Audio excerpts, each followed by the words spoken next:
Well, good morning, Grantmakers.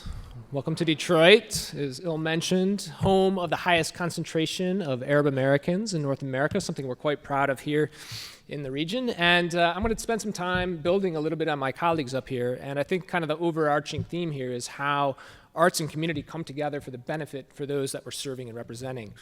Now, you might be wondering, first and foremost, something that we get asked quite a lot. Why are there so many Arabs in Detroit? And it's really not that impressive of a story. We came here in the early 20th century, like so many others, looking for opportunity, predominantly economic opportunity, in the growing metropolis that we now know as Detroit. So in many ways, Arab Americans have played a critical role in helping to build the city in this region. However, like so many other communities, we've been faced with challenges with immigration laws over the course of history. And in the 1920s, because most of us come from West Asia and North Africa, our immigration patterns essentially just stopped. So during that time, Ford moved over to Dearborn, built the Rouge complex, and some of our community evolved over into that part of the city, or I should say that suburb. Fast forward into the mid-1960s, you have the Hart-Celler Act, and once again, we're starting to see waves of Arab immigrants coming to the US. However, at this time, it's a much different story. Folks are coming predominantly due to war and conflict.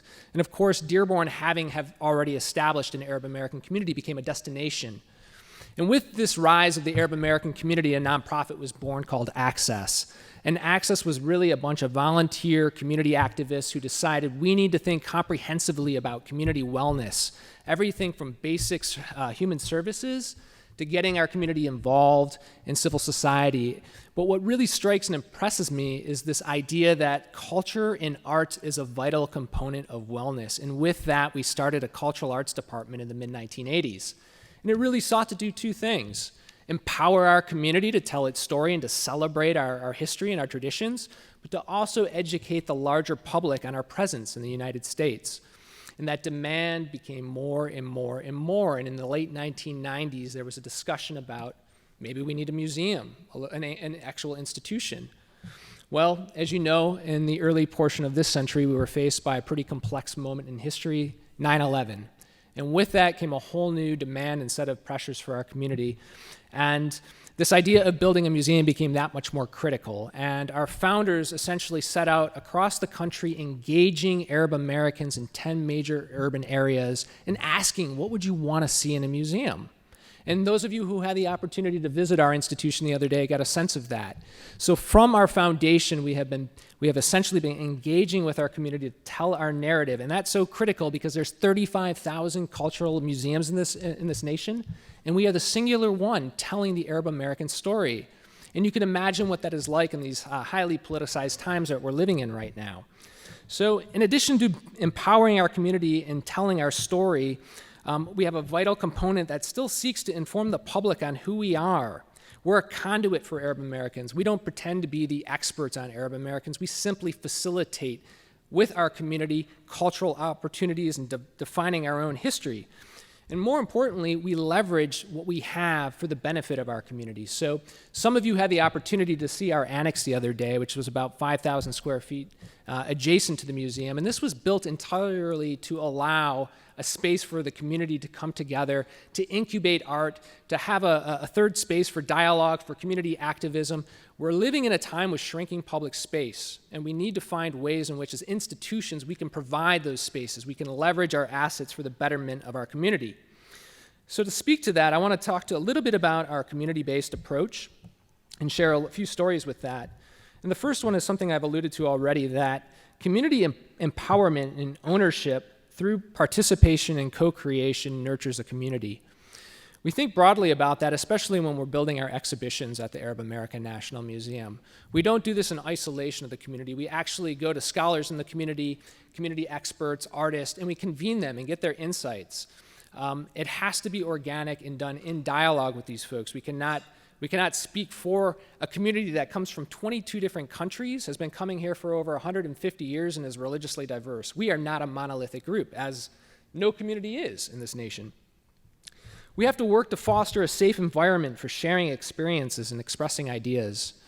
I was at a convening the Wallace Foundation put on way back in 2006, and the CEO of a very prominent Chicago-based cultural institution came up to me and said, "Are you guys political?" And I said, we're not striving to be political, but kind of innately we've become political just on who we are and trying to be a voice. That matters when you're creating space for people to come together in dialogue or to have a place where they can just reflect on what's happening in society. And I'll give you an example. After Orlando last year, we were really perplexed at how we find space for the LGBTQ Muslim community in Dearborn to have a place where they can just go and connect and form a sense of community. So we opened the annex and just allowed folks in to use that space. And that's just a simple way of illustrating that. It's important to be timely and responsive, and this year has been no shortage of opportunity for that.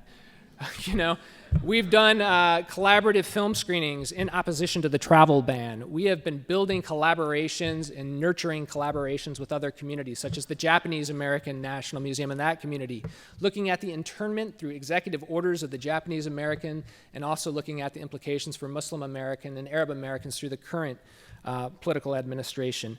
These opportunities are immense, but we find that through arts and culture, we're able to give our community a place to express themselves and to have that outlet. We're constantly seeking to present art and culture in innovative new ways. And one of the wonderful things about our museum, although we are national and we do work around the country, Dearborn and Southeast Michigan will always be our home. And being a cultural institution rooted within your community is really wonderful because you can begin to explore how we can basically break the barriers of the physicality of the museum and start to embed people into the community, meeting with artists in their workshops, exploring cultural traditions through food in the community, doing pop-up dinners during Ramadan that educate the community on especially the non-Arab community, on what is Islam. So really working to embed folks in that. And that speaks to the last point about developing immersive opportunities for people to engage with art and culture. One of the most recent things that we're doing now is we've launched a residency program across the street in an art space property that we have in Dearborn. And this is really wonderful because for the first time we're able to bring Arab American artists and other allies to our community and to embed them with the community to co-create stories. So I'll kind of give a quick example of one we have on the horizon. I think most of you know Ping Chong and the Undesirable Element series they've been doing.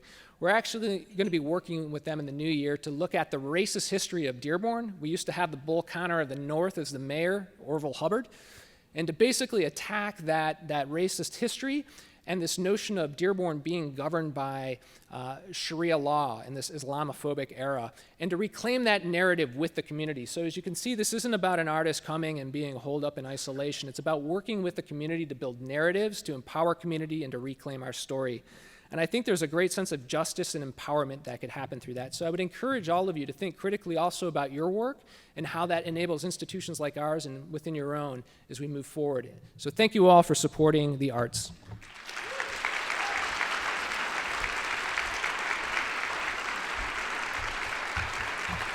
Thank you. Devon, Eric, Linda, Il, thank you so much. This was just a great start to the day, and I hope everyone's feeling really energized. So let's hear it again for our Idea Lab speakers. Not just today, yesterday's as well. We've had a heck of a group. Thank you.